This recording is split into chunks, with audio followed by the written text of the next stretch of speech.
What's up, everybody? Welcome back to another episode of Colton Posey Fishing. So today we're going to be going over, I'm breaking down a blueback herring lake. I haven't been to a blueback herring lake in over a year, so this is kind of exciting, and at the same time it can kind of be a thorn in your side. If you ever fished a blueback herring lake, you know exactly what I'm talking about.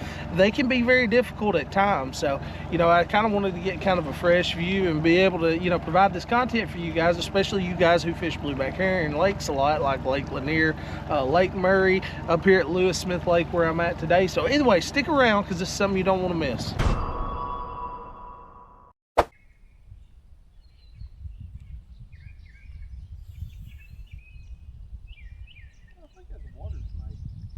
Is it? Can't tell from the hand. That is a good one. Yeah, it felt like a better one than that. It ain't bad though. Get the net. Nah, I got braid. Oh yeah. Oh yeah. Oh yeah. Dude, she's like 70 inches long. Good Lord. It's a pretty fish. Oh, yeah.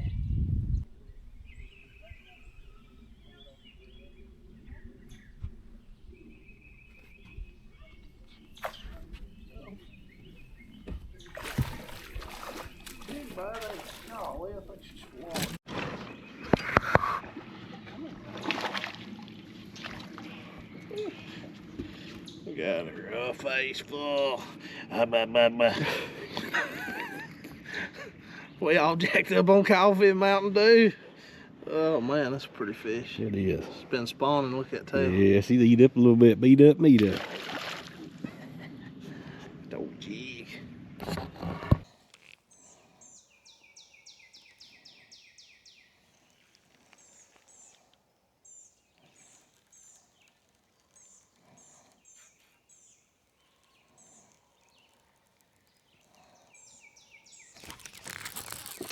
Got him reeling it, bruh. Yeah. Yeah, I'm thinking maybe a swim jig. Because I was swimming that. That's the second one that I've had run it. Didn't want to reach over there. Too many rods on one side. Way too many. Confused. You see more than 3 rods on the front deck of my boat, I'm confused. I don't think they know what they want. Caught one reeling it, caught one popping it, caught one dragging it. I don't know. Make one more cast right up here. Yep. Let's go try something different. Let's see if I can strap all these down in one spot. Golly.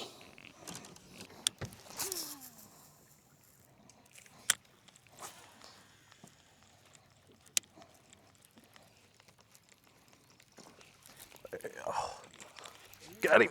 Oh, camera. Please. Oh, he come off. Oh, he's fighting over it. There he goes. Dude, that was a good one, that first one that come up, bro. That was a real good one.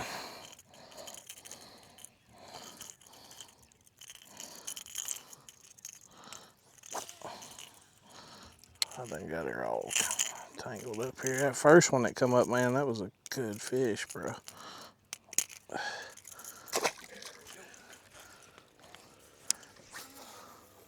Oh, yeah.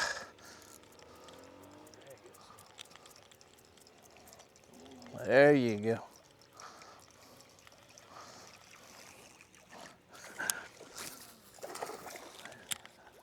Oh, yeah.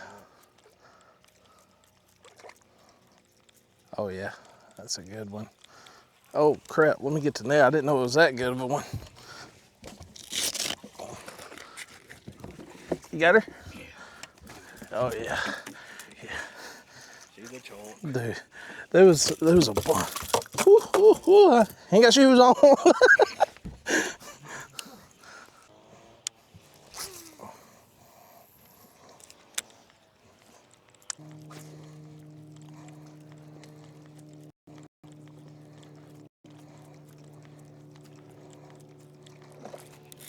It's a big one. Oh, stay on there, girl. Come on. Oh, she got her mouth open. Come on. Woo, another chunk.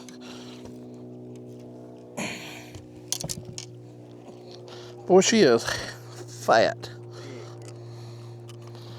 God.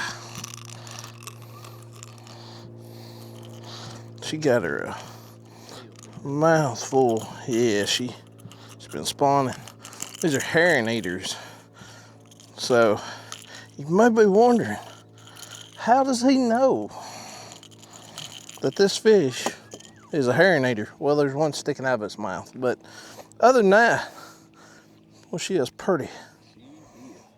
So we've got on two different patterns, okay? So this morning we focused on throwing jigs and stuff like that in the back of pockets, the back of creeks, stuff like that. Didn't really pay off. I mean, we found a pattern, but it seemed like most of the rest of the fish that we were targeting, they're just slow. They're just slow. They're not getting our baits very, very good.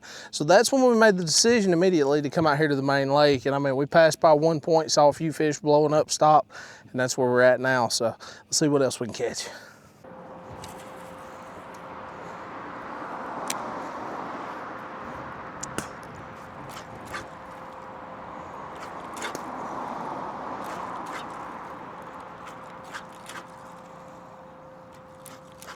What is that buzzing? There she is. Oh, it's a big one. Oh, it's a big one. Dude, there's a bunch of big ones with her. There's a bunch of big ones with her. Golly. There she is. Whew. Whew. That's a cephalopus. Pretty fish. Still got a lot of fight in her, ain't she? Golly. It's a pretty, pretty fish. Pretty, pretty fish. See you, bud.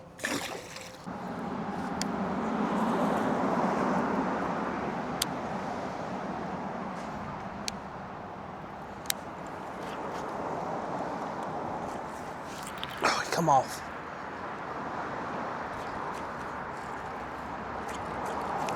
There he is. Yeah, it's good. They're fighting over it.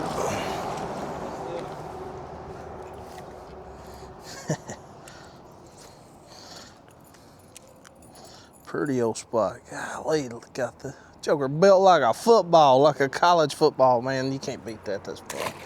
Especially on the spoon.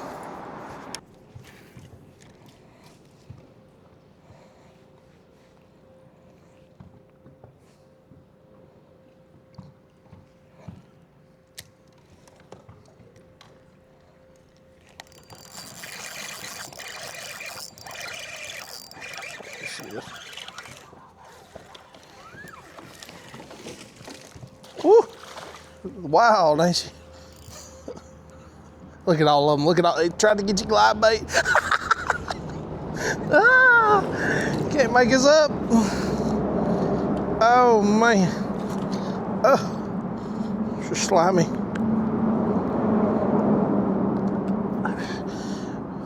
Pretty little thing. Pretty little thing. Couldn't stand it. Couldn't stand it. We're gonna have to get another fluke. They done chawed that one down. We found treasures.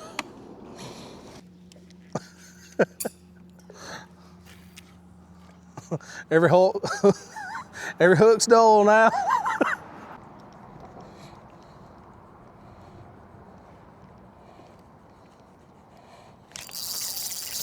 Got him.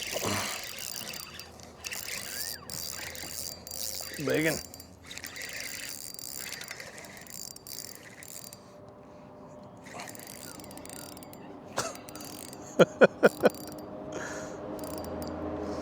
Oh yeah, she's a freak of nature. Let's go.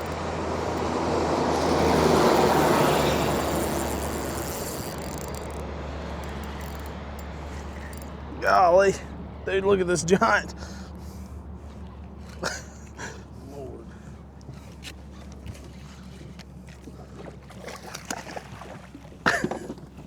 She's a toad. Oh, she She got me right in the face. She got me right in the face.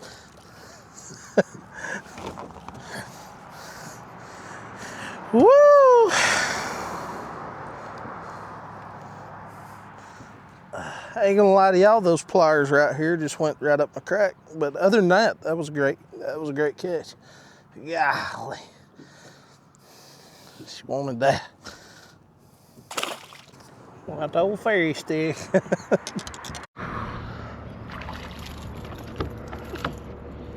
Chunk. Yeah, there's a bunch of them together. We should have been putting these fish in your Bubba scale so we'd know exactly how much I weight got we my had. 2 in there. I kept mine, man. I can see.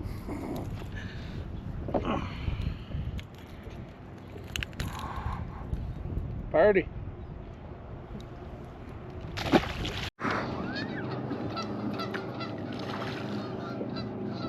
Come on. Ha. In the boat. Get in the boat. The Colton boat. Well, the geese Thick, got excited, man. didn't they? Thick.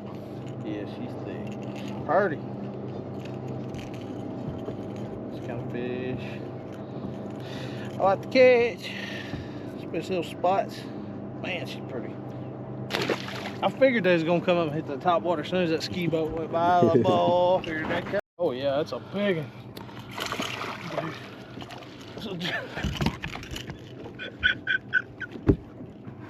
I was reeling that joker up. Oh, right at the boat. Right at the boat. Golly, she's beat up. She's ugly. She's pretty at the same time. Goodness gracious. Ooh, it's a good 3 pound. Put her on the Bubba. Look how thick. Yeah, go ahead, throw her on there. Man, that's a pretty fish. Look at the belly on that sucker. Boop, boop, boop. Come on. Whoop. He got a hole. Excited. Excited. I don't know who's more excited, me or the fish. Yeah. She missed it twice. The third time, she said, I want all the hooks.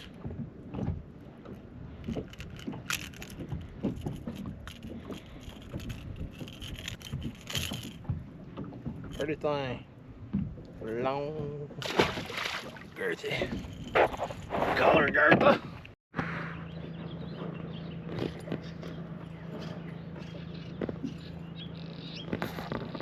Foul hook. I guarantee. Put him on the Bubba too.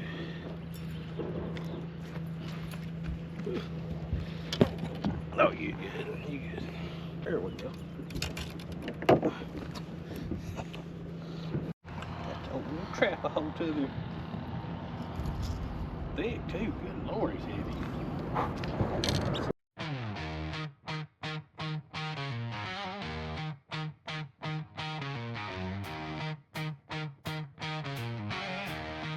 Whew, so to give y'all a little background, so one of my home lakes is Lewis Smith Lake. I used to fish this lake a ton, and I got really comfortable on blueback herring lakes, but on all the other lakes I kind of struggled, simply because I got used to fishing highland reservoirs, and particularly spotted bass fisheries. And when you do that, a lot of times it can get really tough everywhere else. So, you know, it was kind of a breath of fresh air to come up here today and to catch some fish, which was another big part of it. You know, anywhere you go, you always want to catch some fish. Most of the time when I come up here, it kind of feels like I'm stepping on a Lego, okay? There's so many people up here. There's just a lot going on a lot of times up here, and it ain't the same as it used to be. But one of the other things is that I can tell a lot of these fish have, you know, really, they're just healthy. They're just healthy fish. But, you know, you may be tuning into the video wondering, you know, exactly how to approach a blueback herring lake, and that's kind of what this video is going to break down. One of the main things to understand is, you know, most of the time when you're blueback herring lakes, you're fishing a spotted bass fishery, okay? So spotted bass,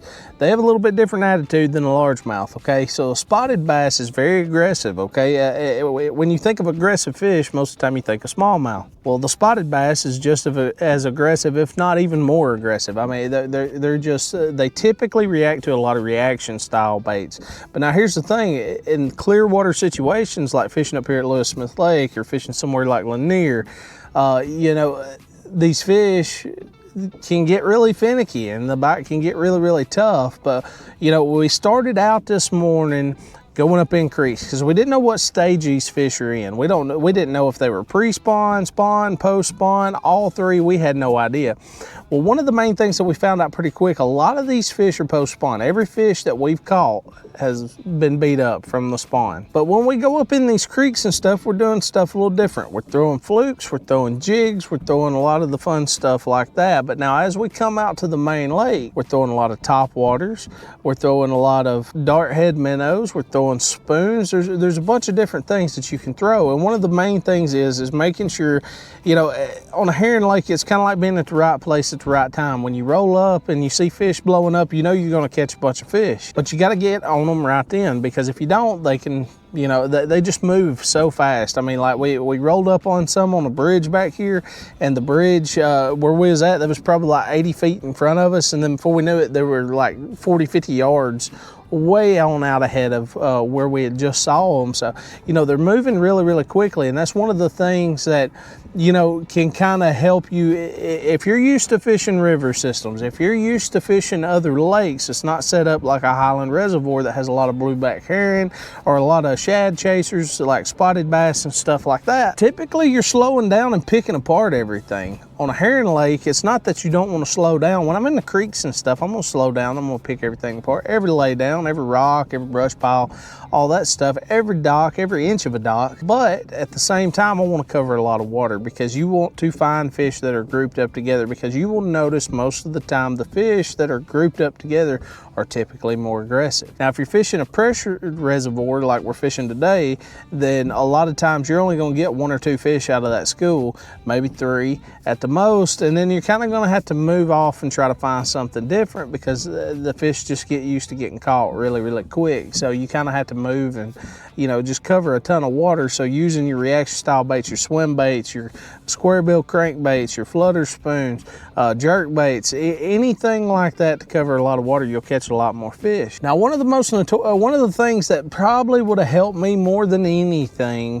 because talking about all this stuff on a herring lake, it took me several years. I mean, solid seven to 8 years of fishing this lake before I even had sonar or anything. I was in a 1988 Lowe's aluminum bass boat with 1 Humminbird depth finder, and I wouldn't even call it a depth finder. That joker's black and white. I mean, it told you the depth. That was about it. And half time I wouldn't read the depth in here because it was so deep. But these fish on bright blue sunny days like to feed up. Most of the time, these fish like to feed up. So one of the ways that I really, really like approaching a blueback herring lake is running points. So what I mean by that is I'll start at a point, and then I'll fish it with the top water, keep moving, keep moving, keep moving, point after point after point after point. Now, you may be wondering, well, how long do I stick around on a point before I decide to move to another point?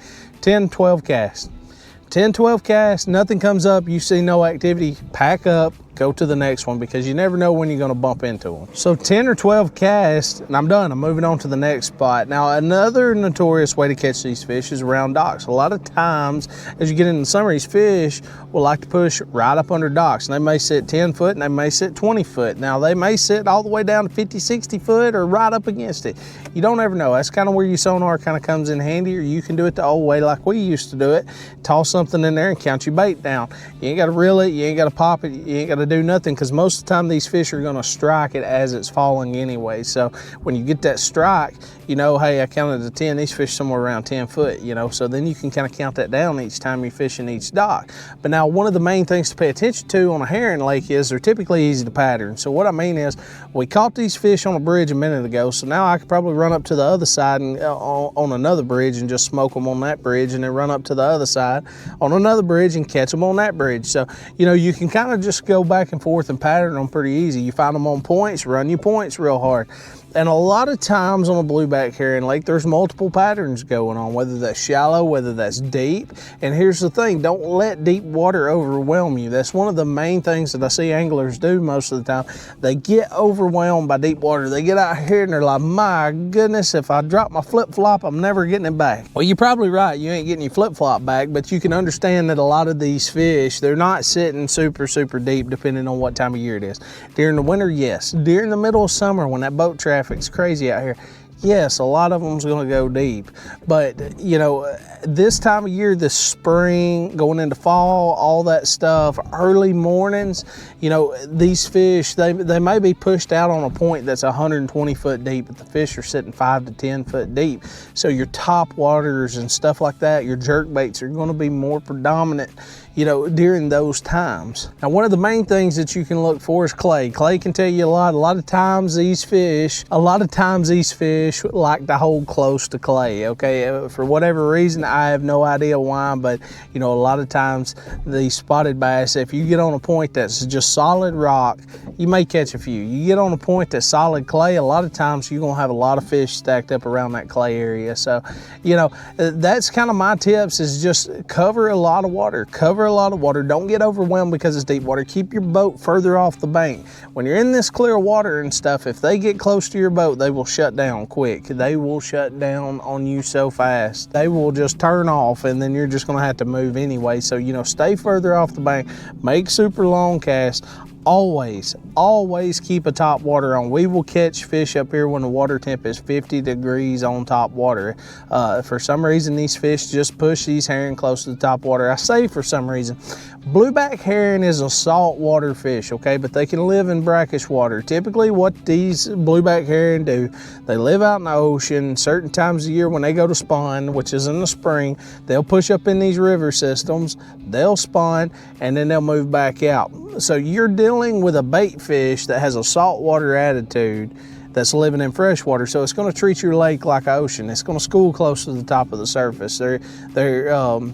At certain times, they're going to school close to the top of the surface. They're bigger, okay, you know, so a lot of these you're dealing, you know, with 6 to 8 inch blueback herring all day long. So, you know, your bigger baits, but, you know, still while using finesse stuff, because, you know, you're dealing with that super clear water. So 6-8 pound test, all that good stuff. That's the reason you see a lot of people using ferry sticks out here on these clear water lakes, because you ain't really got a choice using that light line and stuff and light tackle. So either way, guys, I hope you learned something. I hope you enjoyed the episode. It was really fun to make. I hadn't been up here in a long time. It was great to get back up here. So, you know, either way, smash that like button, hit that subscribe button. We're over 12,000 subscribers. I greatly appreciate it, guys. If you have any questions, anything you want to add, comment down below. I love talking fishing with you guys. See you next time.